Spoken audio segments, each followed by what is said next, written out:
me last night. It treated up a lot for her. She spent,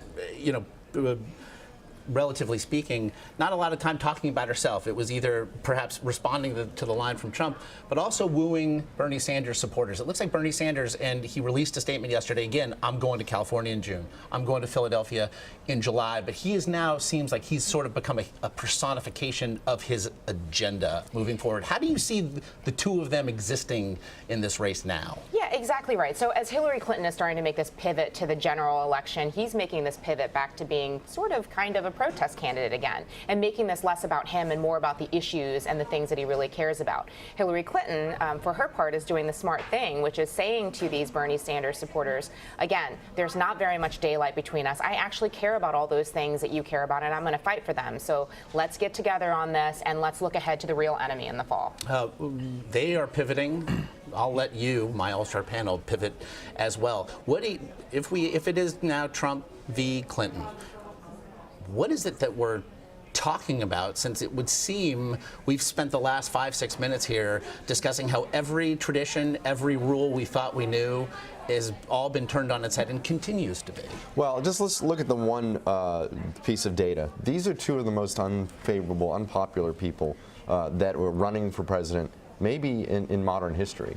She's above 50% in her unfavorables. He's above 60% in his unfavorables. The opposing party wants them as the nominee. This is going to be unbelievable to watch this fall. And my question is going to be this: Is this going to be a record turnout because there are going to be so many people voting against the other person, or are people just going to get so sick of these two by the time we get to November that turnout will be depressed? I don't know. All I know is if this turns out to be the case, the fireworks, the explosiveness, it's going to be unbelievable to watch. If you think this has been a crazy year so far, just wait till the general election. Hillary was making a play last night for some Republican voters. Donald Trump's making a play with Bernie Sanders for some Democrat voters. And the interesting thing here, Hillary is the only candidate on the left who could potentially pull a red state and make it blue.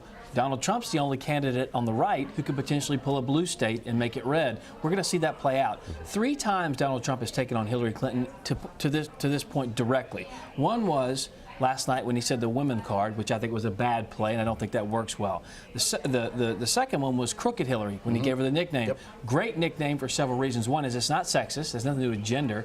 Second of all, it plays into what Bernie's been saying all along. She's part of Wall Street. She's part of the problem. And the first time was when Hillary called Trump sexist. And he said, he didn't say I have a binder full of women. He didn't chart out all this stuff, look at all the women I've hired like a Romney or traditional campaign would have done.